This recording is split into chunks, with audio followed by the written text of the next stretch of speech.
Hello, I'm Sylvia Bush, Options President and CEO, and it is indeed my honor and privilege to be recognizing Senator Bodi White for his wonderful advocacy on behalf of people with disabilities across the state of Louisiana. Of course, Senator Bodi White has a long-term history of working for and advocating for people with disabilities, and so Bodi, we cannot thank you enough for your advocacy and your support as a senator and as a person in our community who understands and advocates for people with disabilities. So at this time, I'd love to turn it over to you and ask you to share a few words about your thoughts. Well, thank you, Sylvia. Just, want to explain to people, Option receives funding through our Department of Health and Medical programs for individuals with disabilities. It provides those citizens are both adults and children, and it helps them engage in meaningful therapeutic programs that can enrich the daily lives of these individuals with disabilities and their families. The service ranges from day programs, community living, transportation, and employment programs. And I've noticed those programs. I try to go to the breakfast in Hammond every year to go visit with the folks that's in those programs, our constituents. I have constituents there. But during the last year, we worked extra hard to provide a temporary rate increase for some of these programs, and it's always been a struggle to pay for it. But I think every year when it gets down to it, the legislators, when they sit down and they think about it, these are people that are trying to help themselves. They're trying to contribute back to society, and they do such a great job when they get a job at most of the companies in Tangipahoa Hope Parish that can hire these folks. Southeastern hires several, and I just think it's a great program, and I've watched it for the last 9 years. And since I've been representing Tangipahoa, it's one of the best programs I've seen in my district. Thank you for inviting me on today, Sylvia. Well, again, we want to especially recognize you for your advocacy in the special session that we just had, and for speaking out on behalf of people with disabilities, because often they are not heard and they are not considered as a first group to get funding. And so we thank you very much, and we appreciate your advocacy. We have been out there serving people with disabilities for many, many years, of course, but especially during COVID, we have wonderful dedicated employees who have been out there working, and the additional money that you got for all of our agencies across the state to help us to ensure that we have those good dedicated workers out there taking care of people with disabilities 24/7, keeping them safe, is a real asset and a real blessing. And so thank you very much. And we appreciate you and look forward to working with you more in the future. Well, and it's quite gratifying to go to the breakfast or meetings and see these people that may have a disability and they get a job and they feel like they're really contributing to society and they're taking care of themselves. It's great gratitude for all of us. And thank you.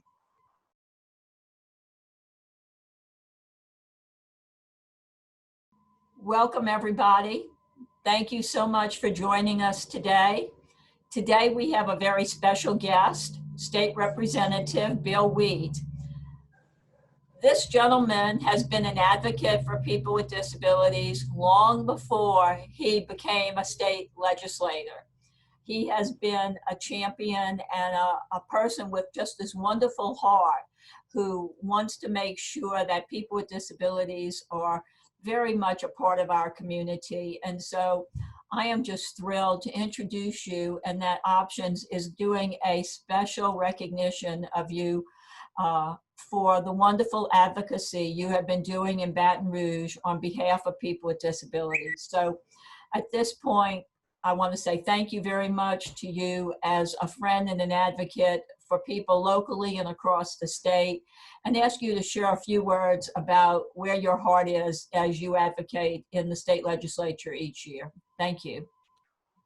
Well, thank you very much, Sylvia. You know, our relationship goes back pretty good ways. As a veterinarian, I treated some of your animals for you in the past, and we've always had a really good relationship. And I knew of all the work that you and your folks do for our handicapped individuals across the state, and it stands out tremendously in our community as to what's happening with our most disabled and most precious citizens. And I thank y'all from the bottom of my heart, to you and all your staff. Y'all do such a wonderful job. A little bit looking back, I want to say a belated blessed Christmas that I hope all of you had. We look forward to 2021, and I hope that the new year brings everyone wonderful things. We've had challenges in 2020, but I'm an optimistic person, Sylvia, and I know that we have good things to come. And so with that, I will tell you that, yes, I think that we have a duty and a responsibility, all of us, to make sure that our most precious citizens of our state are put in situations to succeed. And that's what they are asking for. They're not asking for handouts. They're just looking for opportunities like everyone else in the community to be available to them so that they can succeed in the society in which they live in. I know one of the challenges that has been very tough in 2020 is a lot of our most handicapped folks have been displaced from their normal environment. And for us, that maybe has a little more ability to adapt to that, we can adjust and we can handle that. For these citizens that depend upon that stability in their community, is quite a challenge. And we saw that. And we saw that in our special session that we had this past year, when at the Medicaid Oversight Committee, of which I sat on, there was testimony as to what was happening in our daycare centers across the state. And it was a absolute injustice as far as the way that the funding was spread out among many different folks across many different sectors of our community. And yet we found that that our daycare centers and folks that are providing the services like you are providing was kind of left out of that funding. And so it was our duty and our responsibility to find out how we could correct that. Myself, chairman of the committee, Representative Edmonds, and many others worked diligently to get that corrected. And I think that we found the opportunity to do that with some fundings that were available from different sources. And I know that it helped. It was a little late in coming. I know that some of our daycare centers were challenged to even stay open. And so we're happy that we were able to come to that relief. I know going forward, there's many other challenges still yet to come when it comes to funding for our daycare centers and options and many others that are out there. And again, I would just tell you that it's our responsibility to keep that in mind whenever we're making sure that everyone else is taken care of, that we are taking care of those folks as well.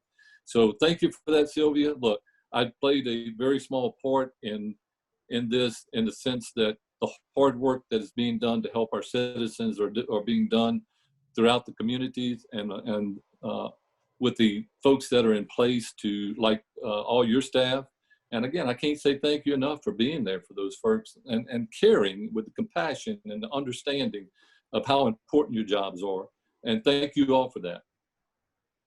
Thank you so much for advocating for all the people who are operating day programs across the state of Louisiana to make sure that we had the money that we needed to continue to keep those programs viable, so that when COVID does allow us to reopen, those day programs will be available for people with disabilities. So thank you so much. And again, I will ask our watching audience to please stay tuned as we have more videos coming back. And Representative Bill Weed is showing you the certificate that we gave him as a recognition. So thank you again, and thank you for being part of this virtual legislative business and partnership appreciation that we're doing virtually. Sylvia, I'll just end with, again, thank you all for recognizing me, but it's an easy thing to do for me, because I know what we're doing is helping folks and helping people. And so I appreciate that, and I appreciate the recognition that your organization has given me for that. Thank you.